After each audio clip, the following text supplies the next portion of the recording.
This is our last show before 2020. That is the last show with Larry Nichols. Larry, how are you today? Hey, I'm here, buddy. I'm here.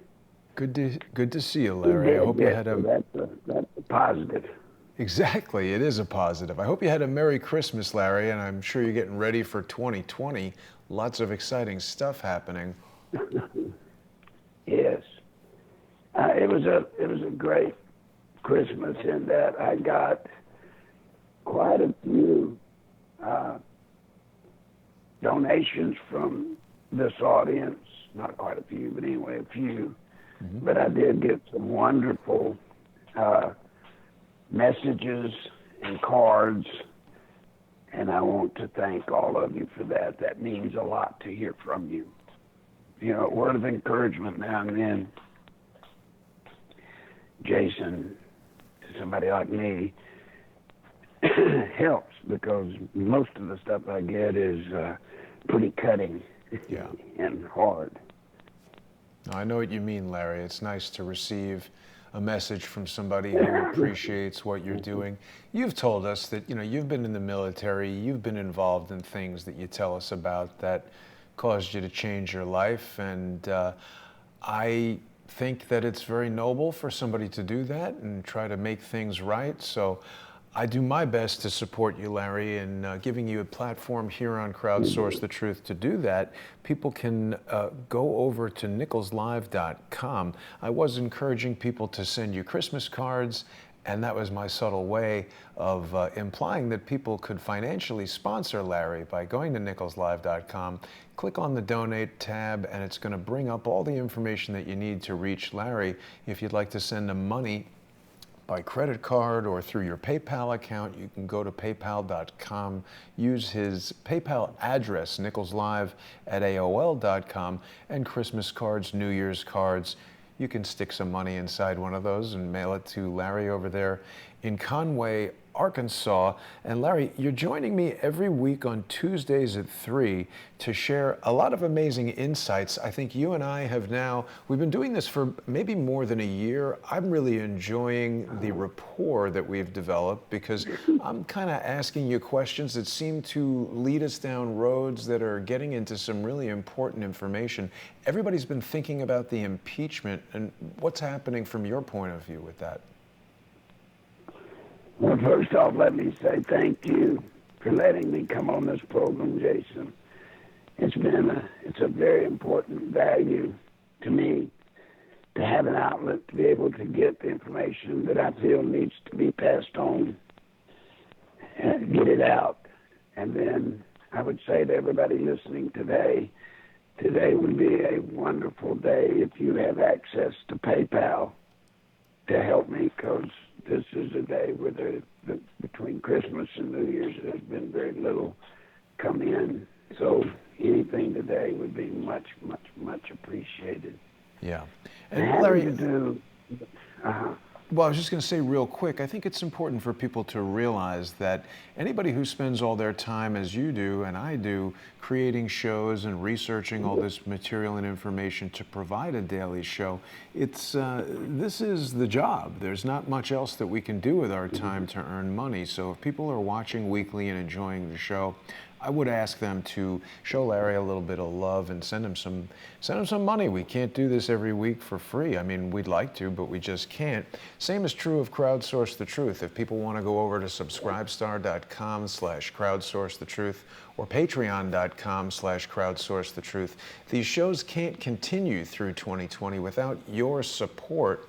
And an important part of what I've been trying to create with this network of co-hosts that join me on Crowdsource the Truth is a really convenient way for the viewers to be independent sponsors of the hosts that they like. And that eliminates the undue financial influence of large corporate sponsors. And we know what that can lead to, right, Larry?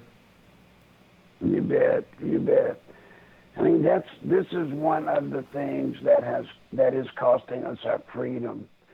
And it is literally the way money, power, money, corporate interests have come in, and they have taken over communications. They've taken over information through the media.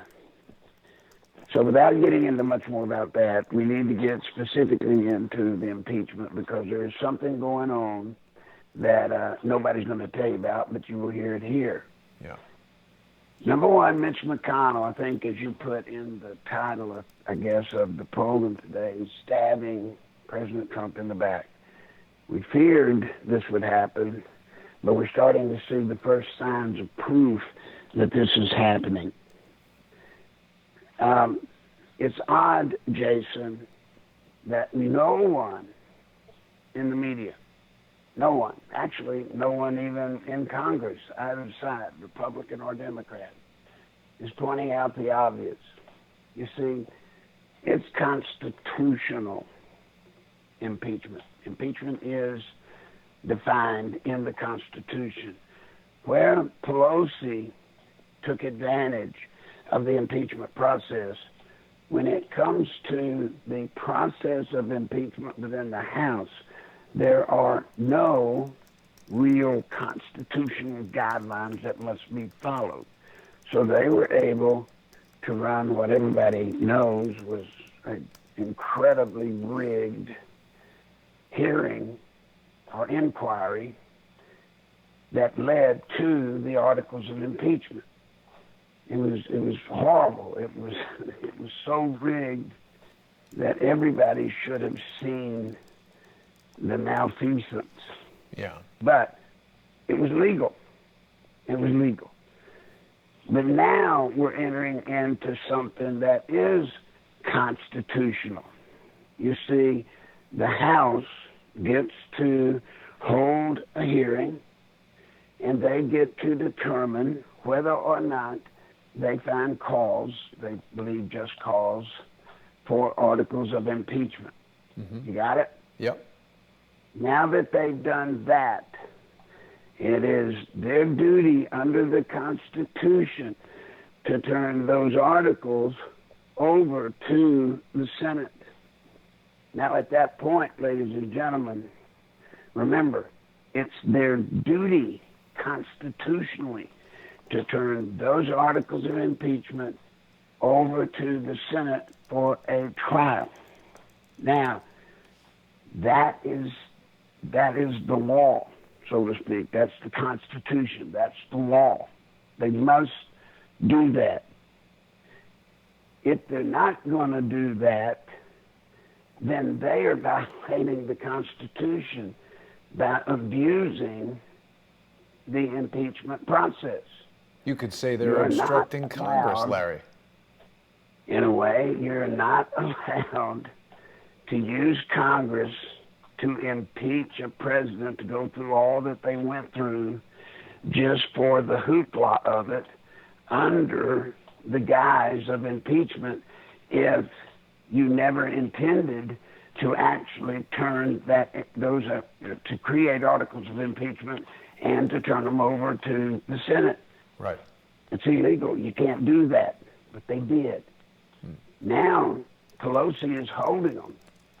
And she is saying that she's holding these impeachment articles to be turned over to the Senate until she sees the rules that Mitch McConnell is going to use in the Senate trial.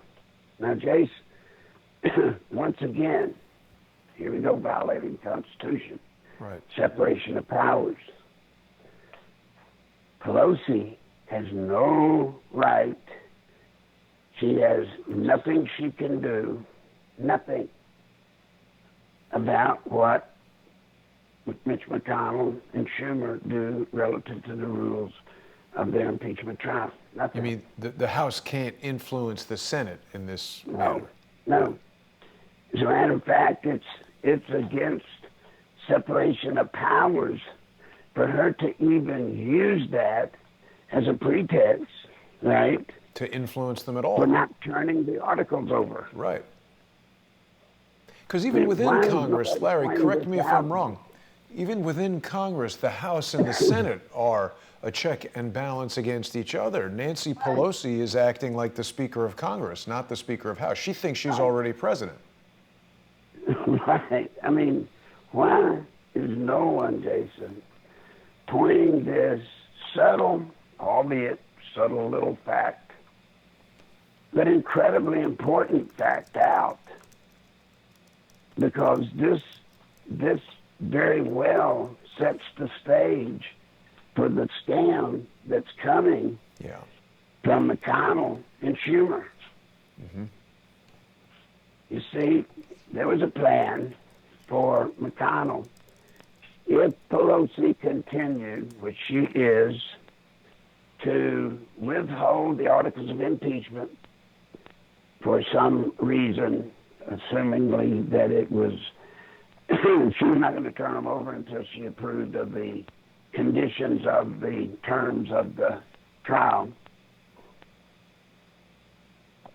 There was a plan that should have been implemented, which was for the Senate to basically go ahead, fulfill their constitutional obligation, and hold the Senate trial with the House impeachment articles in absentia. What do you mean in absentia? They're going to have the trial without having the impeachment documents there? Just have the trial anyway? Well, right. Have the trial, and since they did not bring forth the articles of impeachment, of course, they would set aside the impeachment. Right. They literally just set it aside, which they should do. She is in direct violation of the Constitution right now. Yeah. She's in violation of the Constitution. Yeah. And every day she proclaims that she's waiting to release the articles to the Senate until she gets, knows what McConnell and them are going to do relative to the rules, whether they're going to call witnesses, etc. That is in violation of the Constitution. That is malfeasance. Yeah. So they should be holding the Senate trial in absentia without the articles and summarily dismiss the case. Dismiss, exactly. That's what I wanted to get to, Larry, because we've got some questions coming in the comments here. Norse Wester is asking, why else would she hold them?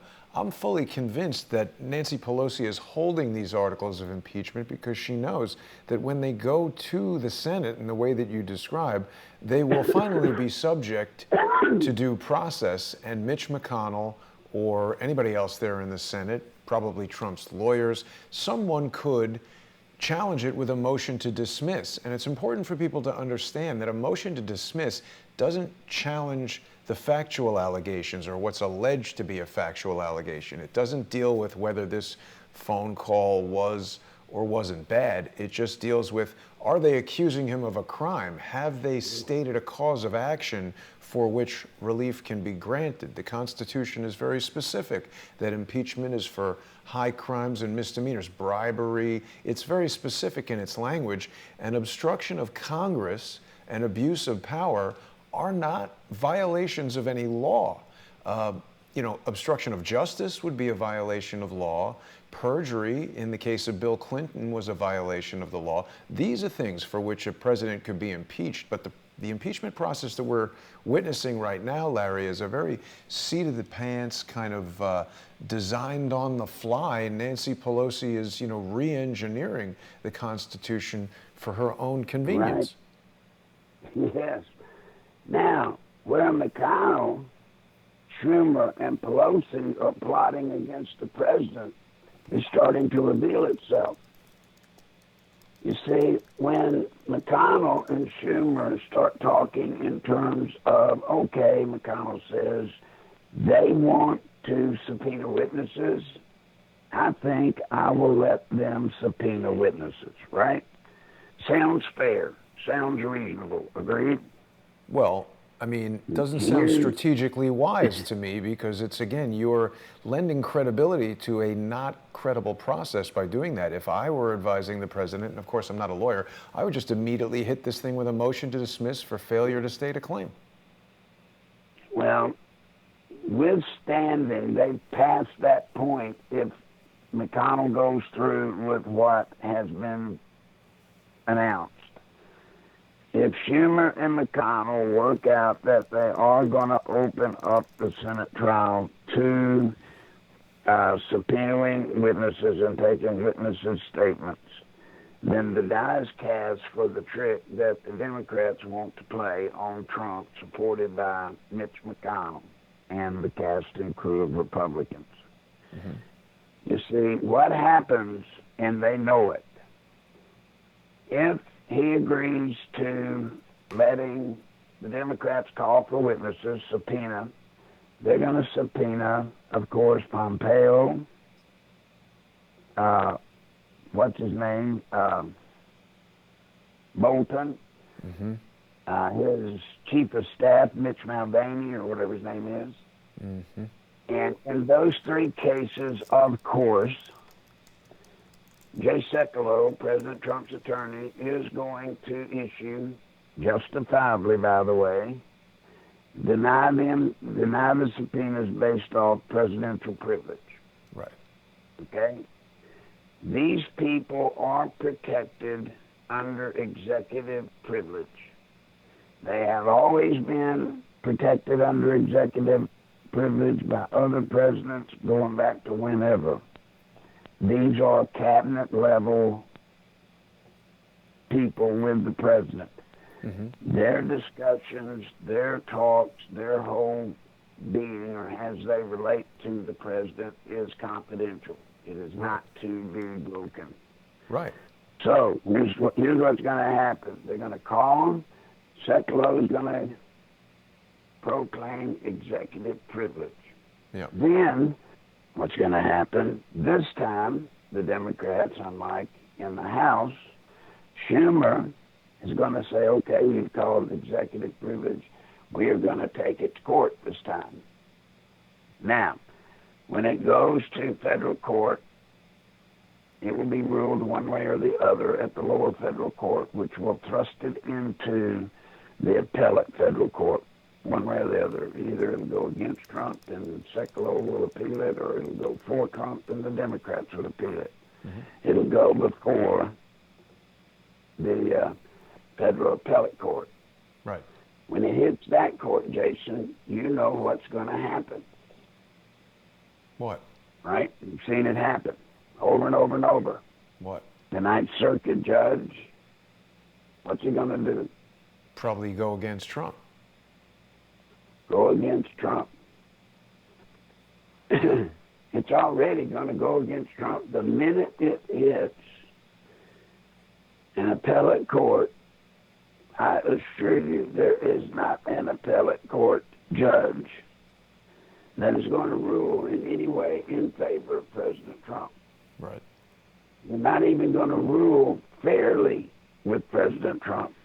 There's not a federal appellate judge that will do anything but adamantly rule to hurt the president.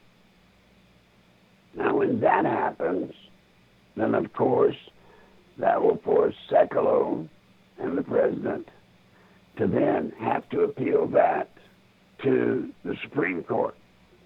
Mm-hmm. And we could hope that at the Supreme Court level, with the makeup of the court now, that President Trump would at least get a reasonably fair ruling. Sounds good, right, Jason? Sounds okay. Everything sounds terrible to me, Larry. It sounds terrible. Well, here's the problem with it. Yeah. The Democrats know that it'll go all through that process, but there's no way it will stop at the appellate court. Federal appellate court is as high as it will get prior to the 2020 election. Why is that? They know it will not. I'm sorry? Why is that? Just the time that's remaining? The time required and the time remaining. Right.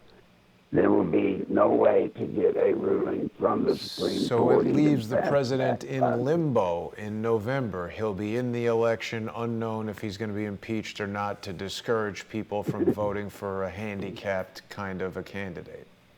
Yes, as a matter of fact, it'll even be worse than that, Jason. The Democrats will proudly boast that he's already been ruled by the federal court to be obstructing justice by not letting his people testify when the courts have ruled that he's got to let them testify. But it's dangerous to call that obstructing justice, Larry, because it's like, if you or I are ordered to appear in court, or witnesses are ordered to testify against us, as individual citizens, we don't have the ability to stop that. But certainly the person who holds the role of President of the United States is in a unique position, and protecting that position, not just for Donald Trump, but for future presidents, is incredibly important. Everything the Democrats are doing right now is weakening the office of the President of the United States, setting new precedents to make it easier to, undo an election, to penetrate, the attorney-client privilege of the President. You were talking about Mulvaney. They want to penetrate, no one's going to want to take a job for a president in the future because everything that they're, immune from right now, or the decisions that they need to make that they require immunity in a way that regular people couldn't get, they won't be able to have. That's right. They are also going to subpoena. There is a report in the New York Times apparently this weekend that supposedly, Jason, unveiled some important new news having to do with President Trump withholding the aid to the Ukraine. Now, I have not read that report. Were you able to find it? Let's look for it right now. There's been a lot of mixed stuff about that. I see that CNBC, one day ago, behind the Ukraine freeze, 84 days of conflict and confusion from yesterday. So, again, this is just more social engineering and gaslighting from the New York Times, I'm sure. The inside story of President Trump's demand to halt military assistance to an ally shows the price he was willing to pay to carry out his agenda. This is so absurd, this premise that Donald Trump is doing this because he's afraid that he's going to lose to Joe Biden. There's like 16 people showing up to a Joe Biden rally, and he's insulting half of them. He's not a viable threat. This would all be a joke. Except this election, this program, you and I, and my program daily, we're the only people talking about the truth of the uniqueness of the 2020 presidential election to any we've had, at least in the history of the nation since I can remember it. Mm-hmm. And that is the formula. As you know, normally, folks, presidential election is in a formula called 40-40-20. 40% like the president, 40% don't like the president, and there's 20% that are in the middle. They are referred to as undecided. They are sometimes referred to as swing votes. And who wins the election historically is determined by which camp gets the most of the undecided votes, right? Yeah. It's the way it's always been. Mm-hmm. This election falls under a heading I call 50-50. It's really not 50-50. It's more 48-48, 47-47, 48-48. But I just call it 50-50. With President Trump, there are very few people in this country that are not opinionated one way or the other. Vehemently opinionated one way or the other. They either love Trump or hate the very ground he walks on. Yeah. There's not much in that undecided category. Mm-hmm. So this whole election boils down, no joke, forget everything you've ever heard about elections, Jason, forget it. It boils down simply to this. Whichever side, Republican or Trump or the Democrats, it doesn't even matter which candidate gets to be the Democratic nomination for president. They don't even care. You'll notice there's no energy even worrying about that. Yeah. It doesn't matter which side gets their base to come out and vote. Mm-hmm. Which side? And within each side, President Trump and the Democrats, you'll notice when I refer to base, I talk about the Democrat base, but when it comes to Trump, I refer to the Trump base. Mm-hmm. Trump has the base. The Republican Party doesn't really have it. Right. The Republican Party is basically Trump's base, whatever it is. And both parties have what's called a hard base and a soft base. The hard base are people that are going to vote. If there's an earthquake, they're going to go out and show up to vote. They're going to vote. You don't worry about them. Right. But the soft base is 40% of each side's base, approximately 40%. And if it's raining, they may not vote. If they think President Trump's got it won and he doesn't need their vote, they won't go out and vote. If they think President Trump's losing and they can't possibly pull it out, they won't vote. I mean, there's a myriad of reasons why people won't go vote. Now, if you don't believe me, folks, you should at least know the Democrats believe in this formula change. I can prove that to you. The Democrats, if you'll notice, believe in this new formula so much that they're going out and they're using sweeteners. Remember, Jason, Yeah. we talked about those over Yep. the programs. Reparations and everything. Yes, to make sure their base comes out and votes, to get their vote out there, their base. They know it. Mm-hmm. I'm not so sure that the Republicans and the Trump team are as convinced as the Democrats. But I'll even go further than that. Okay. You're going to notice this election, Jason, at the congressional and Senate race level, Yep. they're not being run like normal. What do you mean? They're not. Well, they're not candidates running for the Senate, candidates running for I'm talking about for the Democratic Party. Mm-hmm. For the Democratic Party, they're not running their race like normal. They're not raising all bukus of money. They're not running aggressive campaigns for re-election. You're not seeing any of that, are you? Well, why Tell is me if that? you're seeing it. Because they know what I know. The likelihood of President Trump losing, people going in and specifically hating Trump so much that they vote him out. Those people are not very likely to go into the booth, vote out President Trump, and turn around and vote in a Republican back into the Senate or to the House. Right. But Larry, the Conversely, Democrats, it seems like this whole impeachment thing, people have been saying, oh, it's going to backfire. We're starting to see some signs of that. Tom Spann in the comments is reminding me that 2 weeks ago at a campaign event in Los Angeles in his own district, Adam Schiff was booed and heckled by a rowdy pro-Trump crowd saying liar, liar, and impeachment manifesto rep Adam Schiff was booed in Los Angeles by anti-impeachment protesters as scuffles in the audience broke out. So that doesn't bode well that his own district, and Los Angeles is super anti-Trump in my experience, just speaking to friends who live there. I'm not saying there's not a fatigue factor, but I will tell you this, when the fat lady sings, as we get closer to election day, you've got to remember the experience we all had when it came to Hillary, right?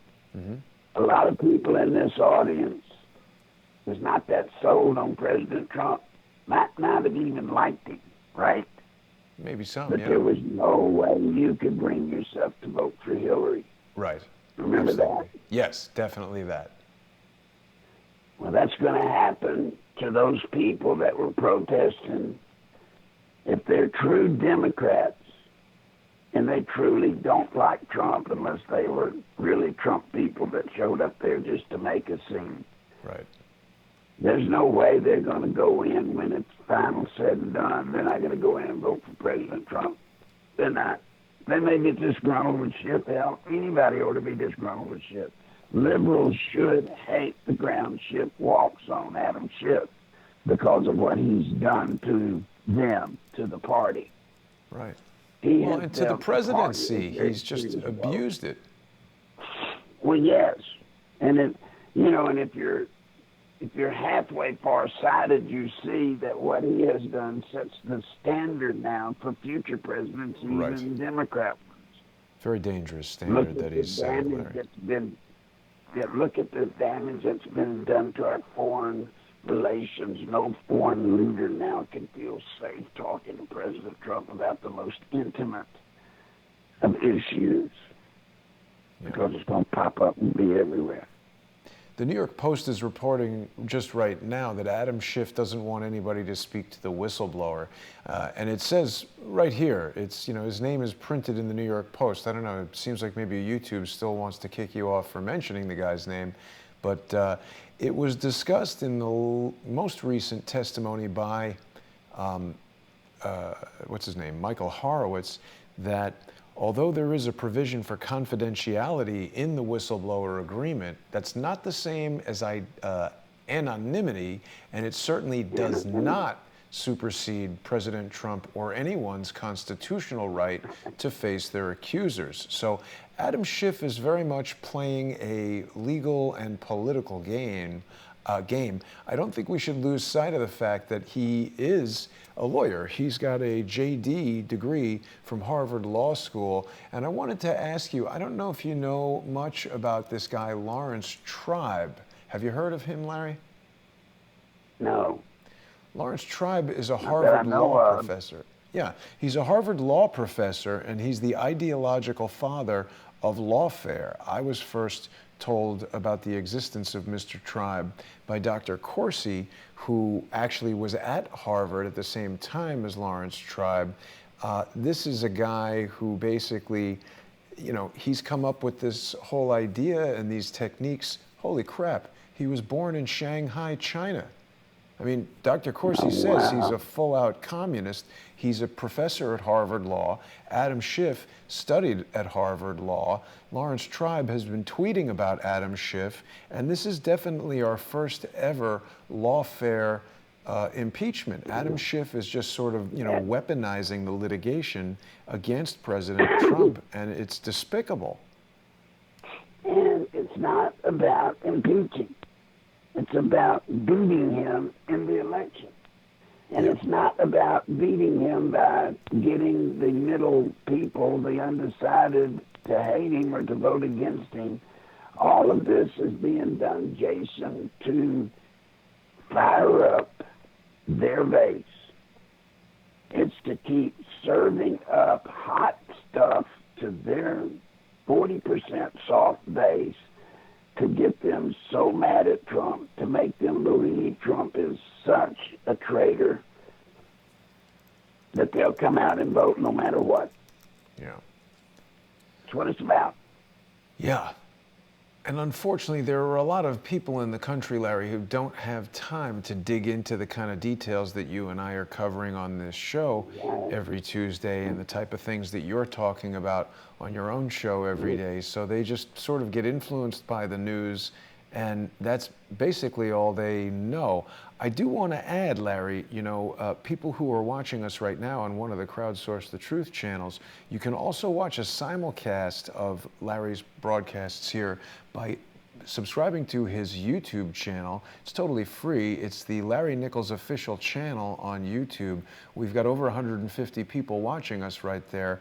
And we're going to try to help Larry monetize the channel. YouTube is being kind of difficult about that, but you know how they can be. For now, people can just watch there, and if they'd like to financially support Larry, they can still do that by going to nicholslive.com and clicking on the Donate tab. You can send money to Larry through PayPal using his PayPal address, nicholslive@aol.com, or you can put some money in an envelope and mail it to him. You can also contact Mary Ellen. Her phone number is displayed on screen right now. So what is going to happen, Larry? How is Mitch McConnell? What's he doing that's signaling what's going to happen next? Well, he's signaling that he's going to okay these subpoenas for witnesses. because he knows, like you know, like I know, that Sekulow has no choice but to use executive privilege. Just to And by make him look using bad. executive privilege, it's going to throw it into that legal charade that's going to be just a marketing tool for the Democrats all the way up to election day. It's just a marketing plan. And McConnell should not allow that. He should not allow it. Well, that's There's why. nothing in the articles of impeachment that define crimes worthy of a Senate trial, period. You know, when you start dealing in terms of high crimes and misdemeanors, right, you must understand a high crime. Number one, what do you got to have? Motive, opportunity, right? Right. You've also got to have damages. Well, where are the damages? Well, you got to meet the elements of a crime. Nothing that they've done so far is even against, nothing that they've alleged is the law. So we've got these elements. I mean, you know, when Bill Clinton is accused of perjury, the idea is someone needs to prove that he's lied under oath. And once that's proven and presided over by a judge, it's done. He's accused and convicted of that crime. And as president, his punishment is impeachment. So there's no question. I mean, this is why I keep coming back to this motion to dismiss, because based on what you're telling us now, and I agree with what you're saying, McConnell can kind of, in terms of his public perception, he can skate by doing what you're saying, allowing them to call witnesses, because most people are going to see that as him trying to pursue the truth and trying to be fair. But what it's going to immediately do, as you said, Jay Sekulow will tell President Trump to invoke his executive privilege, and then they'll run around saying now he's obstructing justice because he's not allowing these guys to testify. However, again, obstructing justice, you know, if I call you up and say, hey, Larry, go over to my apartment and make a bunch of phone calls because I just killed somebody or something like that, and you assist me in covering up an investigation or whatever, you would be charged with obstructing justice. You're doing a crime. If somebody finds that, you're in trouble. But if you're the president and you have this executive privilege, Larry Nichols, Jason Goodman, we don't have executive privilege. If I was the president, or if Bill Clinton was the president and he asked you to do something illegal, he has the legal right to say, no, Larry's not going to testify because he's part of my whatever, and executive privilege, don't do it. So they're going to challenge executive privilege. They're trying to kneecap the presidency. That's it. Now, to further prove that I'm telling y'all the truth about the uniqueness of this election, you need only to look at George Soros. George Soros, you will notice, Jason, is not putting his mass fortunes into play to get what? Senators elected that are Democrats to beat out Republican senators in this election. You'll notice he's not investing in that, is he? I don't know. We haven't heard of it, right? Yeah, I haven't. We haven't heard of it because he's not. Mm-hmm. Where's he putting his money? He's putting his money down ballot into district attorneys and prosecutors and county sheriffs. Right. You told us about that. He is operating under the foregone conclusion that Trump's going to go. He's operating under the foregone conclusion that when Trump's gone, so too will the Senate be gone. So therefore you'll have the president, the Senate, the House. Then it's just going to be a matter of putting the country at the street level into submission, and you do that via prosecutors, district attorneys, and sheriffs. Right. And you were the first person, Larry, to tell me about this incredibly ridiculous guy who's been elected to district attorney in San Francisco, Chesa Boudin, whose parents were guilty of murder, and he was raised by radicals. They're talking about the Weather Underground. This is so astounding. I mean, this is literally not too far away from like Charles Manson's kid becoming the district attorney. These guys were hanging out with Charles Manson, weren't they? Yes. I mean, Jason, this is your nightmare movie of the takeover of America, the coup that killed America. This is it in real life. It's happening right in front of us, y'all. It's happening right in front of us. And I'm crying out, Jason, you're crying out, we're crying out. But think about this. If you're in that side that generally does not like Trump, you're watching MSNBC, CNN, ABC, NBC, and CBS, and C-SPAN. You're getting the mainstream papers, and you're being fed a steady diet that these impeachment articles are real. But they're not. Yeah. But you don't know it. You're not an attorney. Looks real to you, right? These are impeachment articles. You're not a politician, folks, so sounds okay to you that Pelosi is withholding the articles until, she gets what she wants from the Senate. Doesn't sound okay to that's me. illegal as hell. Yeah, it doesn't sound okay to me at all. I don't understand why. No.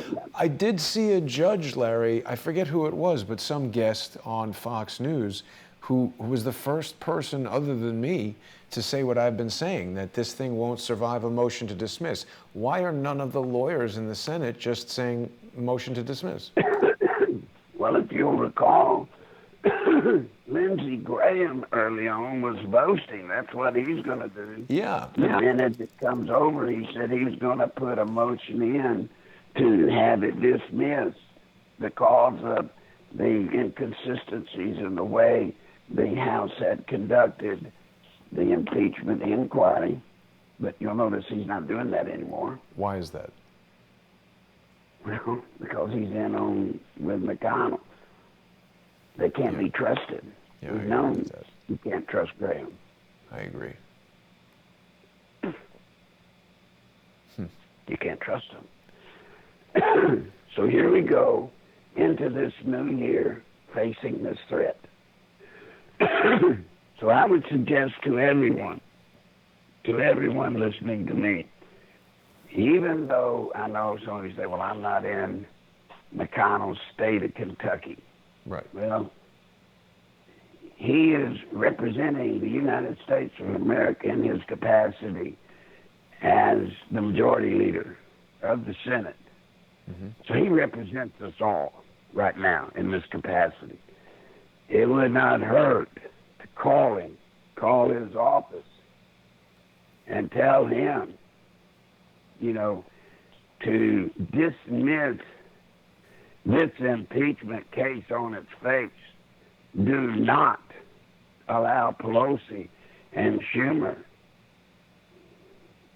to impose their will on the President of the United States in this trial.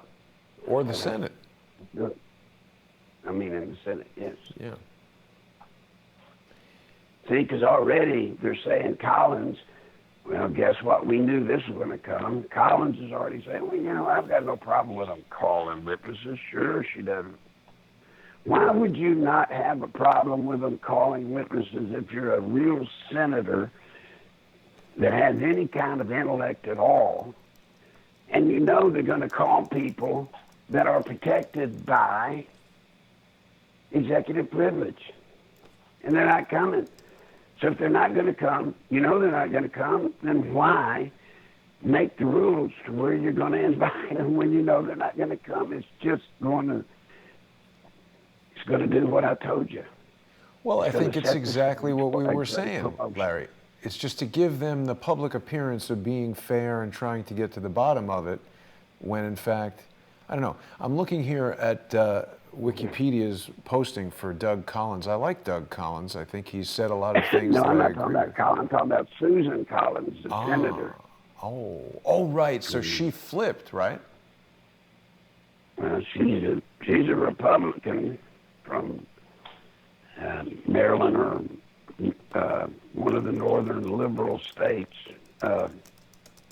Susan Collins, wherever the hell she's from. Maine. She's from Maine. She's a Maine. fixture in Maine, and she's the second Senate Republican to question the impartiality of this impeachment. Then you've got, guess who, what was it that ran against Obama for president? Mitt Romney? Senator Mitt Romney. Yeah. Of course, he's going to go along with all those witnesses. Sure, he would love to fry Trump. He'd love it. Yeah. And you got Mikowski in Alaska. Sure, she's going to be all for calling witness. She would love to see Trump go down in flames. You see, they must stop right now the use of the Senate trial to be made an advertising campaign tool for the race for president in 2020, because that's what it's going to be. Absolutely. So let's just see what her education is here, Susan Collins. Boy, there's a lot of crap in Wikipedia about her. Environment, foreign policy. It's a lot of crap about her policy, but it's not telling us about her education, educational history. Oh, sorry, that's electoral history. While you're looking that up, I've got to share a story that happened this weekend. Got Sure. to. Yeah. I was watching, for just a moment, Fox on some replay of some show, Tucker or Hannity or something. And here was the former head of the Border Patrol, whatever his name is. And it was showing him in a hearing in the House being questioned by that AOC person. Oh, yeah, right. Now, she was telling him that it is just wrong for, how dare him essentially to be separating these people from their children on the border. Right.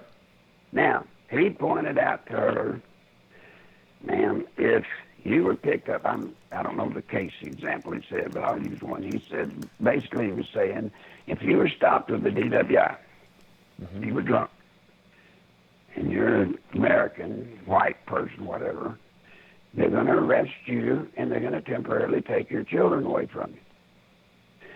If the police are called to a home disturbance, they're going to come in, arrest you, and they're going to take your children from you. And she said, yes, but those are crimes. Now, this guy had a look on his face when she said that. And he did something I couldn't do. He cited the actual statute. Nice. You know, he said crossing the border illegally is a violation of such and such statute. And the reason I tell this story, Jason, is because when I saw that, I'm thinking, oh, dear God,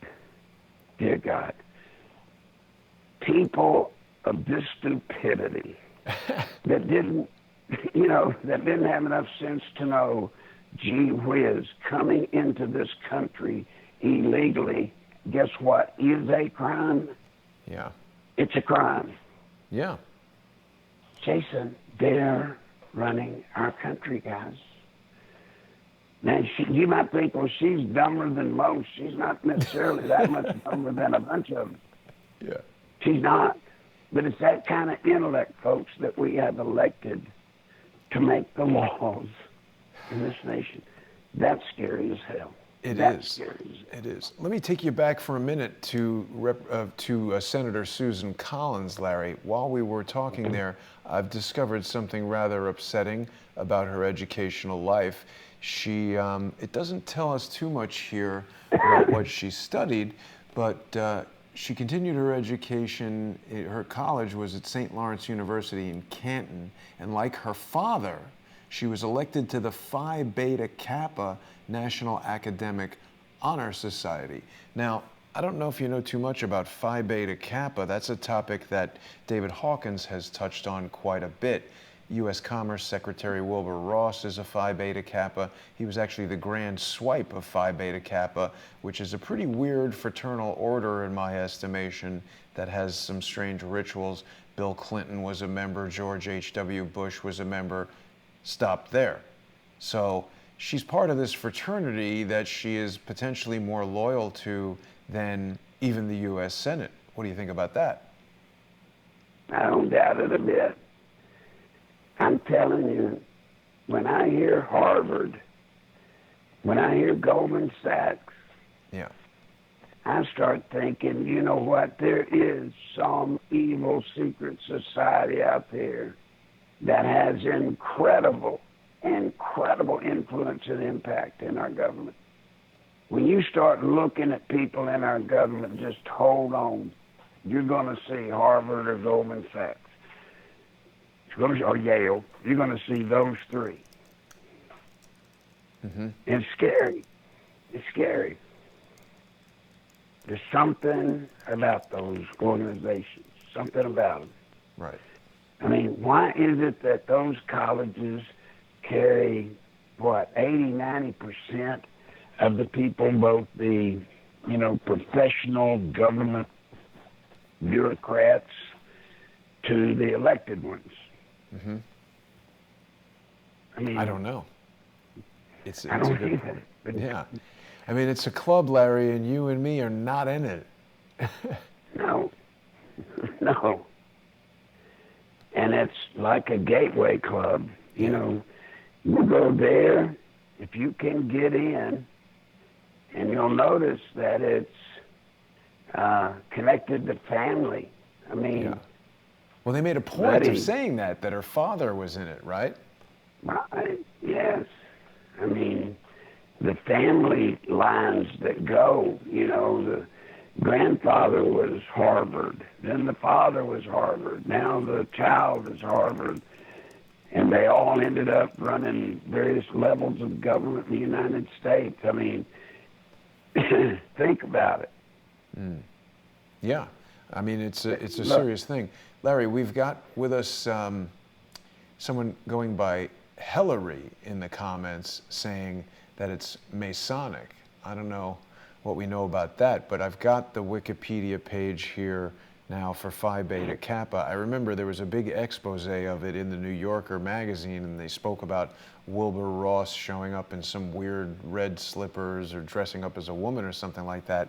Wikipedia says the Phi Beta Kappa Society is the oldest academic honor society in the United States and is often described as the most prestigious honor society due to its long history and academic selectivity. Phi Beta Kappa aims to promote and advocate excellence in the liberal arts and sciences and to induct the most outstanding students of arts and sciences at American colleges and universities. Explain to me how George Bush got in it. Right. It was founded at the College of William and Mary on December 5th, 1776, as the first collegiate Greek letter fraternity and was among the earliest collegiate fraternal societies. Yes, see, I would be more afraid of that group than I would be afraid of the Masons, to be honest. I would be more afraid of that group. I really would. And I don't know anything about them. I mean, you're telling me more than I've ever known about them. But their claim of academic excellence, and yet Bill Clinton, George Bush are part, alumni of it, I don't think so. Yeah. Did Bill Clinton ever speak to you about that, Phi Beta Kappa? He was in it. No, never did. Interesting. But Bill Clinton, carried the banner of Rhodes Scholar, right? Yeah. He got that because of his father, Fulbright. I mean, he got his Fulbright. He didn't even go to the Rhodes Scholarship School. Wasn't it Oxford? He went. That it? Yeah, he went to Oxford, but he was there for like 6 weeks, and then he spent the rest of the time floating around Europe, going to Russia. He spent more time in Russia than he did Oxford. He didn't graduate. He did not graduate a Rhodes Scholar from Oxford. He did not. Well, I think that whole Rhodes, when he was president. The whole Rhodes Scholarship program, I think, is basically a secret society as well. So you've told us in the past that Bill Clinton himself told you that William Fulbright is his father? Yes. Yes. And his mother was a prostitute, wasn't she? Well, she part-time. Yeah. Wow. Virginia, bless her heart, she was wild and woolly. Loved her to death, but She was wild and woolly. She was a tiger when she was young, buddy. A tiger.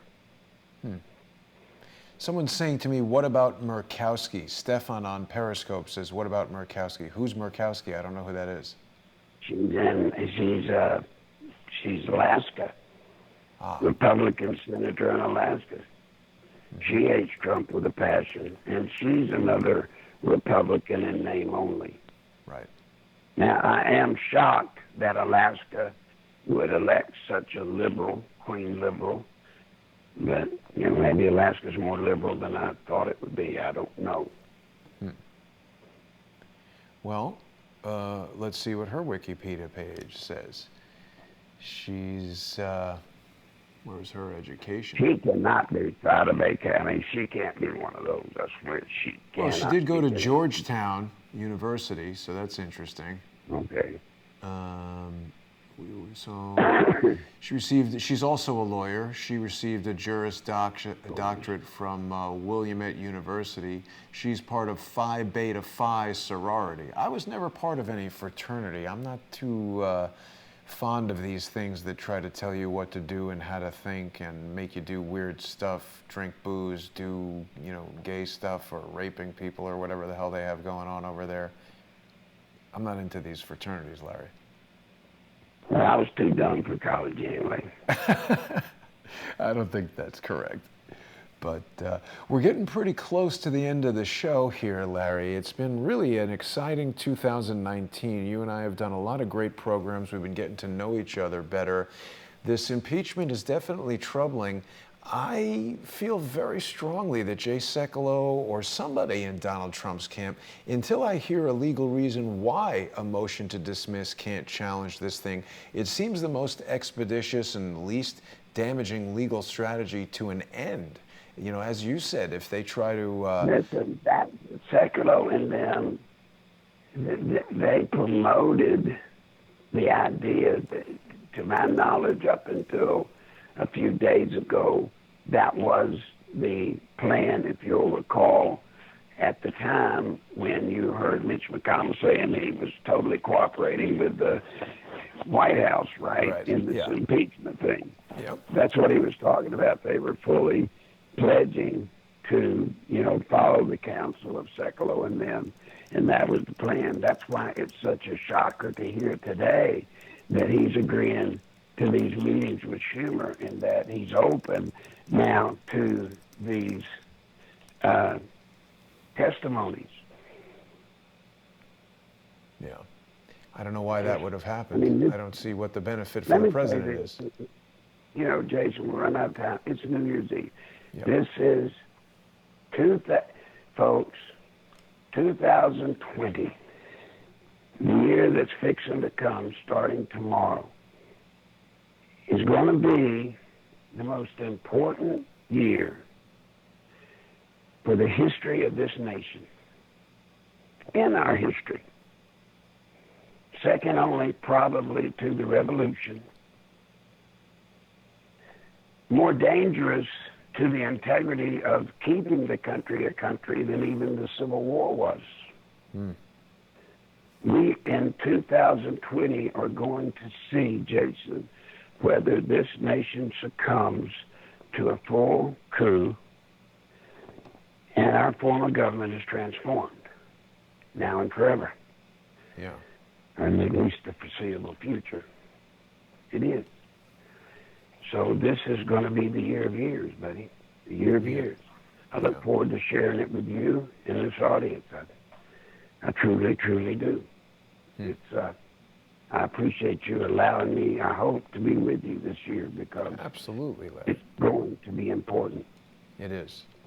And Larry, I appreciate you joining me and creating this show with me. I think it's a wonderful way for you to have a forum to really, we dig in these deep dives and you got a lot of time to speak and really kind of air out the ideas. And even what we were just doing right now, talking about maybe some aspect of it that you hadn't thought of. I always enjoy that. And we kind of find these things along the way. I didn't know about that Weather Underground District Attorney in San Francisco. So I hope together we can continue to share these ideas with people, because what it always does, Larry, is it gets people who are viewing to find new information, and then they share it with me and I can bring it back to you and the other guests.